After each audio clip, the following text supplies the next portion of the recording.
प्रधानमंत्री नरेंद्र मोदी ने आज 41,000 करोड़ से अधिक की लगभग 2,000 रेल परियोजनाओं का उद्घाटन और शिलान्यास किया है।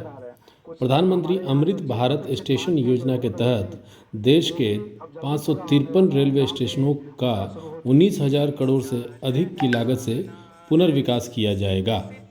इस योजना के अंतर्गत झारखंड के 18 रेलवे स्टेशनों का लगभग 589 करोड़ की लागत से पुनर्विकास एवं नवीनीकरण होना तय है। हजारीबाग के सांसद जयंत सिन्हा ने भुरकुंडा रेलवे स्टेशन से इस कार्यक्रम से क्षेत्रवासियों के साथ जुड़े। लोकसभा सांसद जयंत सिन्हा ने कहा कि प्रधानमंत्री नरेंद्र मोदी के नेतृत्व में हजारीबाग लोकसभा में रेल सेवाओं का निरंतर विस्तार किया जा रहा है। इसके बाद उन्होंने और क्या क्या बातें कही, आप खुद सुनिए। स्पीड से ये काम होता है और आगे के समय भविष्य में भी जो हम लोगों को अंडरपास और ओवरब्रिज की ज़रूरत होती है, और विशेष रूप से रामगढ़ में जहाँ बहुत सारी मालगाड़ियाँ चलती हैं, उनको हम लोग बनाते रहेंगे। क्योंकि पहले का जो नियम था कि 50% राज्य सरकार से आना था पैसा, वो भी हम लोगों ने बदल दिया है दिल्ली से। अब अंडरपास और ओवरब्रिज का काम जो है 100% इसका पैसा केंद्र सरकार ही देगी। और आपको मालूम है कि केंद्र सरकार माननीय प्रधानमंत्री जी से और किस स्केल से काम करती है, और इसीलिए पतरातू में जो ओवरब्रिज बनाना था उसका भी सैंक्शन हो गया है, उसका नक्शा वक्शा बन रहा है, उसका टेंडर चल रहा है और वो भी बड़ी तेज़ी से बन जाएगा।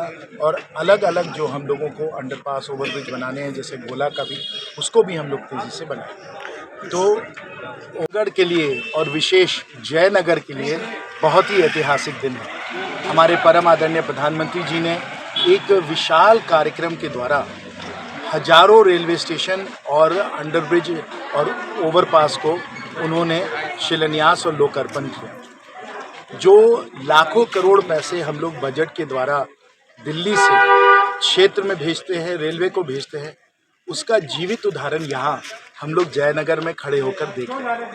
बहुत दिनों से जयनगर के वासियों की मांग थी कि इस बहुत ही विशाल और बहुत ही व्यस्त बिजी जो रेलवे लाइन है यहाँ, इस पे एक अंडरपास मिले जिसमें कि लोगों के आने जाने में उनको सुविधा हो। बहुत दिन की ये मांग अब पूरी हुई और इस अंडरपास का लोकार्पण।